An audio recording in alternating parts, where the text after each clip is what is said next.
Hello बच्चों, अब तक हमने पढ़ा था कि किस तरह से प्रियंवद ने उस किरीट वृक्ष का ध्यान करके उसके आसपास के वातावरण को समर्पित होकर अपने आप को और उसमें अपने आप को लीन करते हुए जैसे ही वीणा को तारों को छुआ तो उसने कहा, मैं नहीं बल्कि वीणा ही मानो एक तरह से समाधि से जागी हो।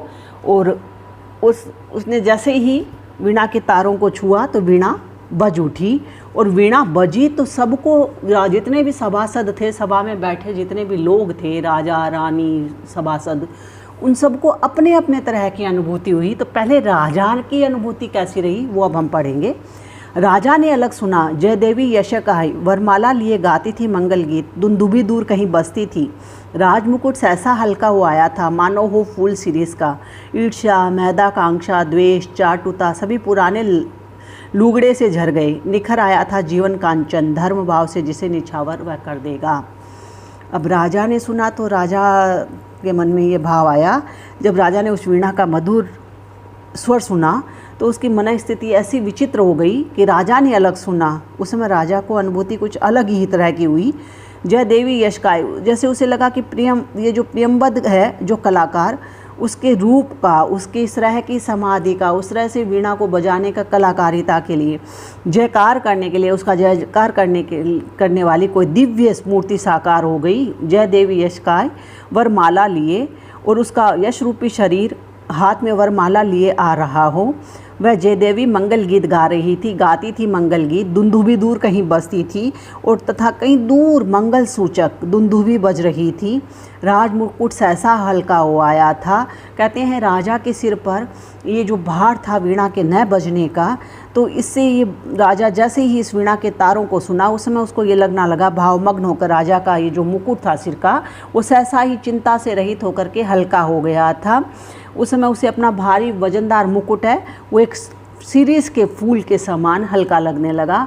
ईर्ष्या, महदाकांक्षा, द्वेष, चाटुता, उसके मन में से ईर्ष्या, महान आकांक्षा या कह दो बलवती आकांक्षा, विद्वेष और चाटुकारिता आदि सारे सांसारिक भाव पुराने वस्त्रों की तरह गिर गए थे, सभी पुराने लुगड़े से झर गए। निखर आया था जीवन कांचन, और उसका जीवन रूपी सोना तप कर एकदम खरा निखर रहा था या निखर आया था। सधर्म भाव से जिसे निछावर वह कर देगा।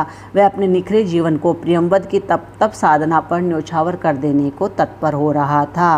अर्थात वह प्रियंवद जैसे कलावंत रूप पर वह अपना सर्वस्व न्योछावर करने को आतुर था।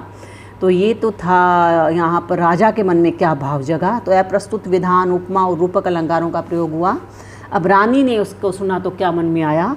रानी ने अलग सुना, छंटती बदली में एक कोंद कह गई, तुम्हारी ये मणि, माणिक, कंठहार, पटवस्त्र, मेखला, किंकिणी सब अंधकार के कण हैं। ये आलोक एक है, प्यार अनन्य, उसी की विद्युलता घेरती रहती है रसभार मेघ को। थिरक उसी की छाती पर, उसमें छिपकर सो जाती है आश्वस्त सहज विश्वास भरी। क्योंकि रानी थी तो रानी है गहनों, आभूषणों और वस्त्रों से लदी रहती हैं या कह लो श्रृंगारित रहती हैं। तो रानी ने अलग सुना। रानी ने जब असाध्य वीणा का संगीत सुना तो उसे अलग ही तरह की अनुभूति हुई। छंटती बदली में एक कोंद कह गई।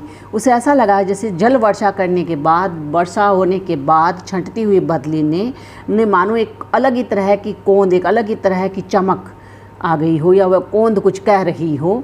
तो और वो क्या कह रही हो कि तुम्हारी ये मणियों, रत्नों से निर्मित आभूषण, तुम्हारे ये मणि, माणिक, कंठहार, पटवस्त्र, निर्मित आभूषण, कंठहार तथा सुंदर रेशमी वस्त्र, मेखला, किंकिणी, करधनी तथा कमर में बंधी क्षुद्र घंटिकाओं वाली करधनी आदि सब अंधकार अथवा तमोगुण के कण हैं।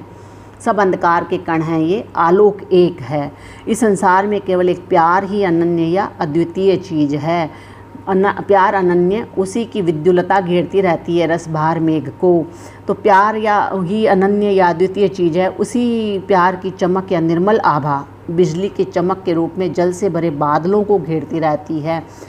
प्यार से मतलब यहाँ है कि आप छोटों के प्रति हो सकता है, बड़ों के प्रति हो सकता है, समर्पित भाव हो सकता है, देने का भाव हो सकता है। प्यार किसी भी तरह का हो सकता है, ज़रूरी नहीं वो कोई दो शरीर वाला प्यार हो।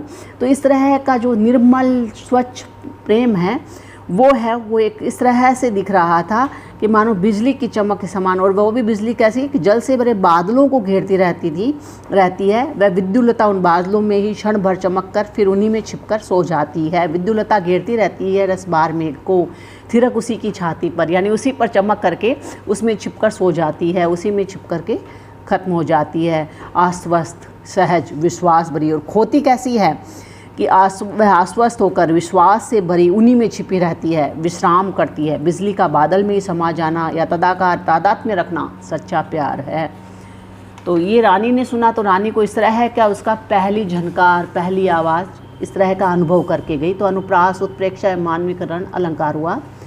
अब रानी फिर है, रानी उस एक प्यार को साधेगी। सबने ही भी अलग अलग संगीत सुना इसको, यानी अब एक एक को लेंगे। वो सभासद बैठे थे, वो सभा में व्यक्ति जो बैठे थे, तो रानी उस एक प्यार को साधेगी। सबने भी अलग अलग संगीत सुना इसको, वह कृपा वाक्य था प्रभु का, उसको आतंक मुक्ति का आश्वासन, इसको वह भरी तिजोरी में सोने की खनक, उसे बटुली में बहुत दिनों के बाद अन्न की सौंधी खुशबू, खुदबुद।